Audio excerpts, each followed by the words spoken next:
How's it going? This is Brandon, checking in. I just got home from work today and I thought I'd get started on the Scion, get started on the stereo install. And I came across something incredible. I didn't think I would video this process, but I wanted to show you this.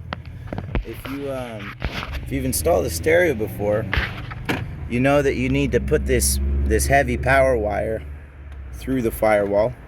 And the best way to do that is through one of the grommets in the firewall.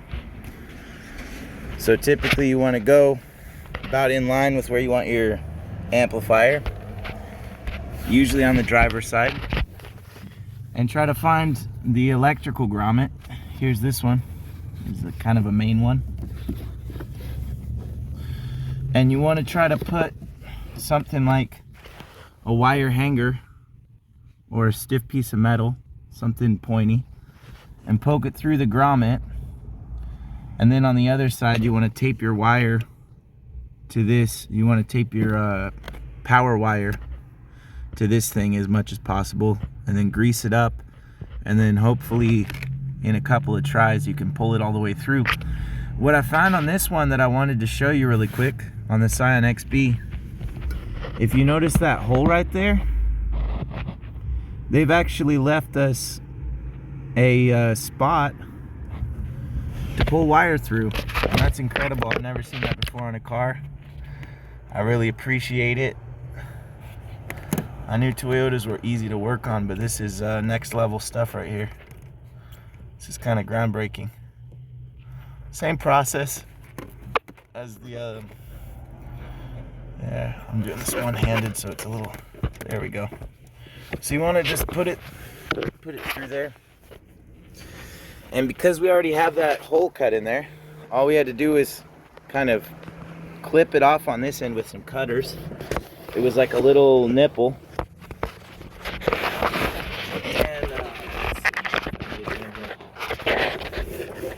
And there she is. And you cut off the end, and now we can easily pull our wire through and pull our power wire back. The nice thing about that is that it's off on its own. So you want to be careful when you're poking through these firewall grommets that you're not going into the pack of wires and puncturing one of the wires. That could cause all kinds of problems. And then also, I was gonna initially put the power cable about right to the side of it. I poked a hole in there already. And then I didn't like that because the power wire would be resting against this zip tie. It's a factory zip tie.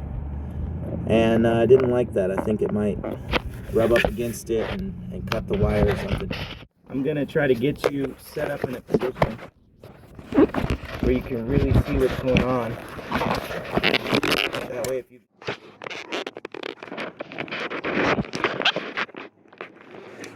That way if you've never installed a stereo before, this could give you a little more confidence.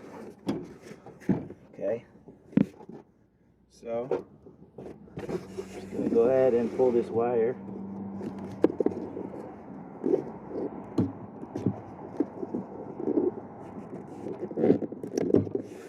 I'm going to go ahead and feed it from the inside of the car. It helps if you have two people. Makes the whole job easier.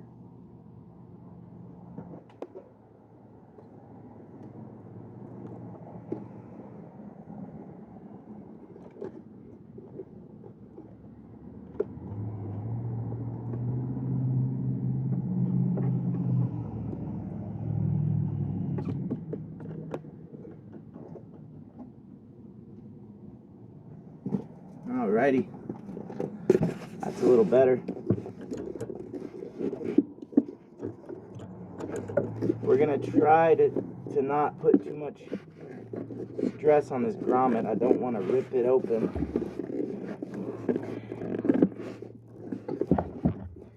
I really want to preserve that water seal.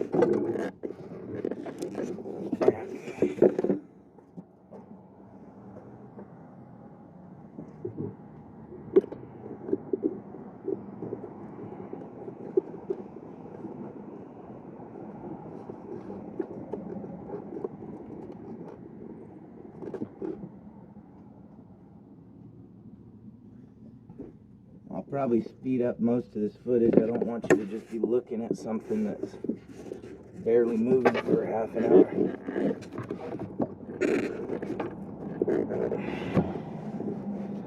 Okay.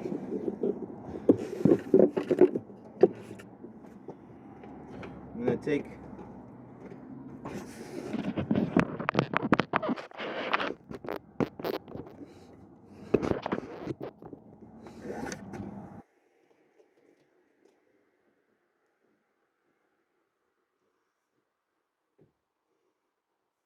some duct tape. I've always had good experiences with duct tape and electrical tape. Electrical tape doesn't hold as strongly, but it is thinner and more slippery when it's got that coating of grease. So it's, you know, it's kind of a thing where it depends what you need, or really whatever you have. I'm just rambling now. Okay. The goal of taping and greasing it, right, is obviously to pull it through, but you're talking about pulling a quite large cable, depending on what size that you're using, through essentially a pinhole and some rubber. And one of the things that you have to account for is the fact that it's not going to want to stay together. So if you can see there, I've kind of poked it into the bundle of wires. I'm going to try not to cover the camera with my fingers so much. But you want to just generously wrap it around and try to get a good purchase. Try to travel a good length up this section of wire and on the cord also, just so that it has some good pulling power without just falling apart on you. One of the nice things about this grommet in this car particularly is that because of the size of the grommet,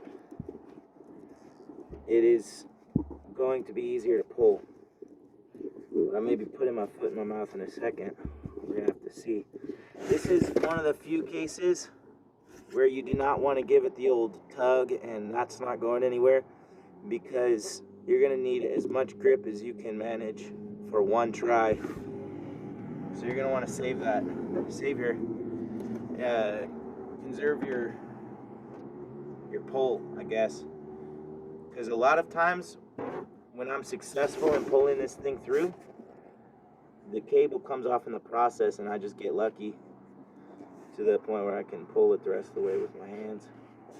Here you can see I'm being quite generous with the grease. I don't mind making a mess. Can always come back later and clean it up. Right. I just don't want to keep retaping this thing over and over, especially now with this grease. You've kind of committed, because if you want to start again, you pretty much need to cut yourself a new section of wire, because this grease is going to really not want to hold tape. And you want to straighten it back out. You want this as straight as possible. You want to make sure that your cable is not caught on anything, because you do not want added resistance. So I'm going to bunch up as much cable as I think I'll need. And alrighty.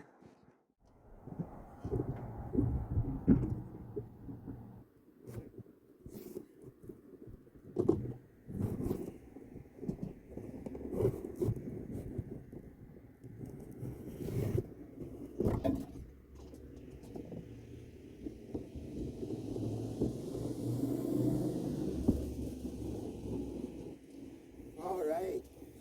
Can I hear you say first try? First try. Not bad. Let's see.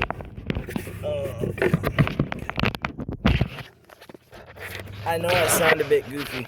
That's because I just got off work. And so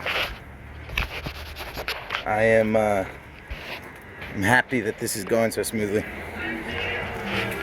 Okay. As you can see, like I said earlier, This thing came apart from our attempt, but it doesn't matter because we did what we wanted to do. So let's see if I can gently you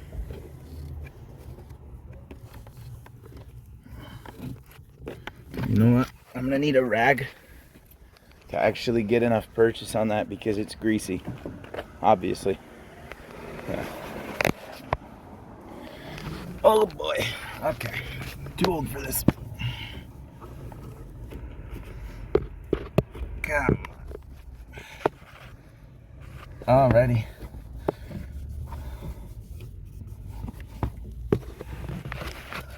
So now what we're gonna do is take it nice and slow, because the last thing you want is to slice open this expensive wire. You're gonna want to watch this. It's best with 2 people, but at the moment the wife is busy. So we're just gonna make sure that we feed enough wire in there. Come and check on it every couple of minutes and make sure that nothing's snagging. Alrighty.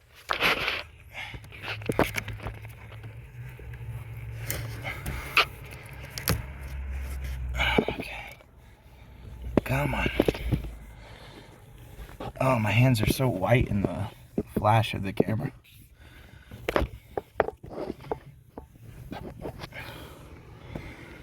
I can feel, oh, there was just a piece of tape. I thought it was a snag in the line.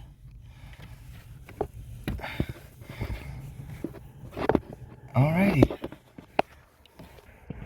We're approaching enough cable. That's not enough right now because it's got to go all the way here, down through this panel, and then out of the carpet. So we're gonna need a good bit of cable, but all of that is self-explanatory. You just keep pulling, and yeah, that's about it. That wraps that up. I'll show you what the connection to the battery looks like, because this was connected to the Maxima previously. Here, I have a breaker type fuse. So it's not a fuse, it's like you would normally find a fuse for a stereo system, but it's just a switch breaker. So you can turn the stereo off or disable the stereo by pressing that if you ever want to. I don't know why you would, but that's pretty cool. Very important, this is 100 amp. You need to find out what the requirement is for your amplifier, and then you're going to want to put it as close as you can to the battery. This could honestly be closer, but I didn't want it to be sitting up on the battery like this when I had the Maxima, so it's made to kind of sit like so. A lot of batteries will have these bolts right here, and you can just loosen that, bolt that down on there nice and tight. It helps if you take a little sandpaper, scuff the metal, and then just tighten it down, and that's about it. It's pretty straightforward, pretty simple. There's not much to it, but that's my video for you. Hopefully it's helpful. Hopefully that can give you a bit of useful information. I don't know if I'm gonna keep doing just vlogs about my cars, or if I'm gonna try to do more informational videos. Unfortunately, I don't know if I have the patience for informational videos, and there's already so many good channels out there that really the production quality is just up there. It's amazing. So I think for the time being, I'll just keep really showing it and showing and telling about my cars, essentially, and you know, plans for them and what I'm doing to them. I might, you know, keep it basic. Here's the Scion. This is, I guess, the first proper look at it. Very clean. 120,000 miles, which is pretty young for these engines. This one does not have the oil consumption issue that's normal with 2 AZs. And there's the Jeep. I'm really excited. Feels like it's all coming together, you know. I wanted an MR2 for a while. There's a couple of cars that I would love to own at some point or another, like a C4 Corvette would be amazing. But for now, the main focus is just having all of the cars reliable, having them on the road. You know, the plans for the future look like finishing the stereo system on the Scion, including sound deadening. Doing a few things with the Jeep. It needs a whole suspension refresh. I may do 1 or 2 inches of lift, nothing crazy yet, because I'm not going to pay for long arms for the time being. I'm going to wait. And then after those two are done, I'm not sure if I'm going to focus on this guy first, get this truck put together properly, painted and all that. You know, I want to make it really nice and classy. Or if I'm going to finish this motorcycle project. This has been kind of a headache for me. So I know what I need to do. There's just a lot of hours ahead of me of doing it. So that's where that's at. I have some wire here, some heavy wire to set up a welding outlet on my workbench. Slowly. And that's enough rambling. Thank you for watching. Have a good night.